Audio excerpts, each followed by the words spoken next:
Hello बच्चों, hi Purvi. Welcome to our personal tutor channel.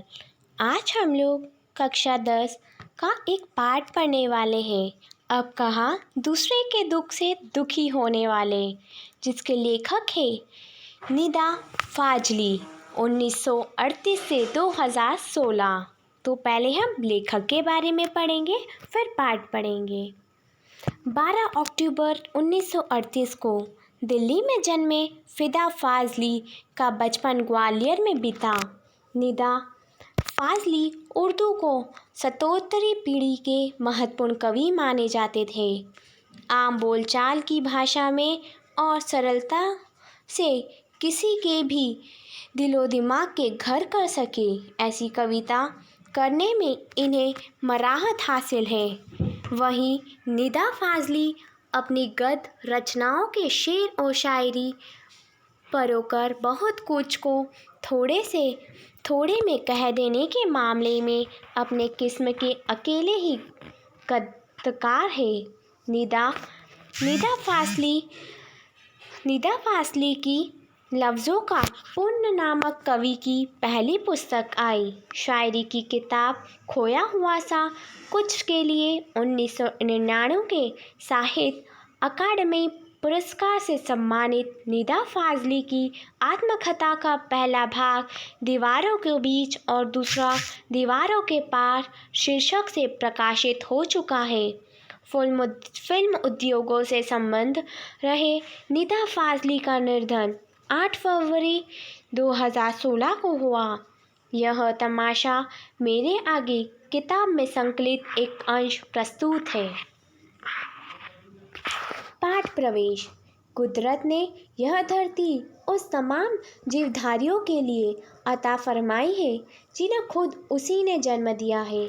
लेकिन हुआ यह कि आदमी नाम के कुदरत के सबसे अजीम करिश्मे ने धीरे धीरे पूरी धरती को ही अपनी गाज़ीर बना लिया है और अन्य तमाम जीवधारियों को दरबदर कर दिया। नतीजा ये हुआ कि अन्य जीवधारियों को तो नस्लें खत्म होती गई और उन्हें अपना ठौर ठिकाना छोड़कर कहीं और जाना पड़ा, या फिर आज भी वे एक आशियाने की तलाश में मारे फिर रहे हैं। इतना भर हुआ रहा होता तब भी गनीमत होती, लेकिन आदमी नाम के इस जीव की सब कुछ समेट लेने की भूख यहीं पूर्ण नहीं हुई। अब वह अन्य प्राणियों को ही नहीं, खुद अपनी जात को भी बेदखल करने से ज़रा भी परहेज नहीं करता। आलम यह है कि उसे ना तो किसी के सुख दुख की चिंता है, ना किसी को सहारा या सहयोग देने की मंशा है। यकीन ना आता हो तो इस पाठ को पढ़ जाइए और साथ ही याद कीजिए अपने आसपास के लोगों को। बहुत संभव है इसे पढ़ते हुए ऐसे लोग याद आ जाए जो कभी ना कभी किसी न किसी के प्रति वैसा ही बर्ताव करते रहे हो। तो शुरू करते ये पाठ।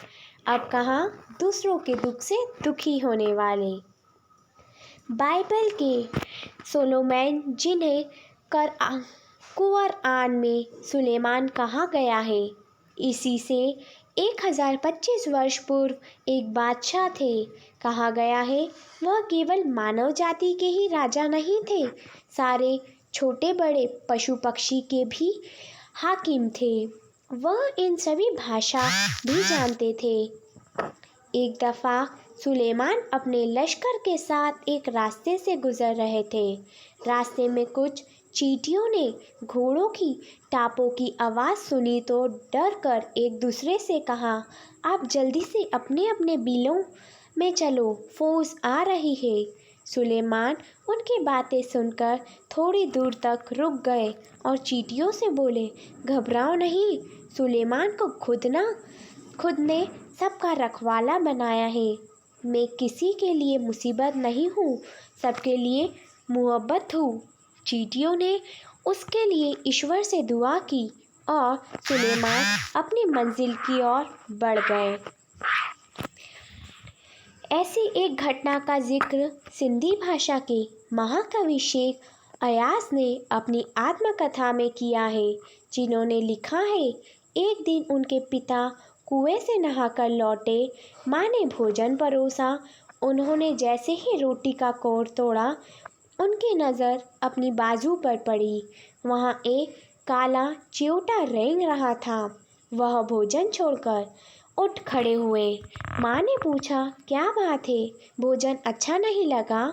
शेख अयाज के पिता बोले, नहीं, यह बात नहीं है। मैंने एक घर वाले को बेघर कर दिया है। उस बेघर को कुएं पर उसके घर छोड़ने जा रहा हूँ। बाइबल और दूसरे पावन ग्रंथों में नूह नाम के एक पैगंबर का जिक्र मिलता है। उनका असली नाम लश्कर था, लेकिन अरब ने उनको नूह के लक़ब से याद किया है। वह इसलिए कि आप सारी उम्र रोते रहे। इसका कारण एक जख्मी कुत्ता है। नूह के सामने एक बार एक घायल कुत्ता गुजरा। नूह ने उसे दुत्कारते हुए कहा, दूर हो जाओ गंदे कुत्ते। इस्लाम में कुत्तों को गंदा समझा जाता है। कुत्ते ने उसकी दुत्कार सुनकर जवाब दिया, ना मैं अपनी मर्जी से कुत्ता हूँ, ना तुम अपनी मर्जी से इंसान हो। बनाने वाला तो सबका वही एक है। मिट्टी से मिट्टी मिले, खो के सभी निशान। किसमें कितना कौन है, कैसे हो पहचान। नूह ने जब उसकी बातें सुनी और दुखी हो मुद्दत तक रोते रहे। महाभारत में युधिष्ठिर का जब अंत तक साथ निभाता नजर आता है, वह भी प्रतीकात्मक रूप से एक कुत्ता ही था। सब साथ छोड़ते गए तो केवल वही उसके एकांत को शांत कर रहा था। दुनिया कैसे वजूद में आई, पहले क्या थी, किस बिंदु से इसकी यात्रा शुरू हुई, इन प्रश्नों के उत्तर विज्ञान अपनी तरह से देता है, धार्मिक ग्रंथ अपनी अपनी तरह से। संसार की रचना भले ही कैसे हुई हो, लेकिन धरती किसी एक की नहीं है। पंछी, मानव, पशु, नदी, पर्वत, समंदर आदि की इसमें बराबर के हिस्सेदारी है। यह और बात है कि इस हिस्सेदारी में मानव जाति ने अपनी बुद्धि से बड़ी बड़ी दीवारें खड़ी कर दी है। पहले पूरा संसार एक परिवार के समान था, अब टुकड़ों में बंटकर एक दूसरे से दूर हो चुका है। पहले बड़े बड़े दालानों आंगनों में सब मिलजुल कर रहते थे, अब छोटे छोटे डिब्बे जैसे घरों में जीवन सिमटने लगा है। बढ़ती हुई आबादियों ने समंदर को पीछे सरकाना शुरू कर दिया है, पेड़ों को रास्तों से हटाना शुरू कर दिया है। फैलते हुए प्रदूषण ने पंछियों को बस्तियों से भगाना शुरू कर दिया है। बारूदों की विनाश लीलाओं ने वातावरण को सताना शुरू कर दिया। अब गर्मी में ज़्यादा गर्मी, बेवक्त की बरसात, जलजले, सैलाब, तूफान और नित रोग मानव और प्रकृति के इसी असंतुलन के परिणाम हैं। नेचर की सहन शक्ति की एक सीमा होती है। नेचर के गुस्से का एक नमूना कुछ साल पहले मुंबई में देखने को मिला, और यह नमूना इतना डरावना था कि बम्बई निवासी डरकर अपने अपने पूजा स्थल में अपने खुदाओं से प्रार्थना करने लगे। कई सालों से बड़े बड़े बिल्डर को पीछे ढकेलकर उनकी ज़मीन को हथिया रहे हैं। बेचारा समुंदर लगातार सिमटता जा रहा है। पहले उसने अपनी फैली हुई टांगें समेटी, थोड़ा सिमटकर बैठ गया, फिर जगह कम पड़ी तो अकड़ू बैठ गया, फिर खड़ा हो गया। जब खड़े रहने की जगह कम पड़ी तो उसे गुस्सा आ गया। जो जितना बड़ा होता है उसे उतना ही कम गुस्सा आता है, परंतु आता तो है तो रोकना मुश्किल हो जाता है। और यही हुआ। उसने एक रात अपनी लहरों पर दौड़ते हुए 3 जहाज़ों को उठाकर बच्चों की गेंद की तरह 3 दिशाओं में फेंक दिया।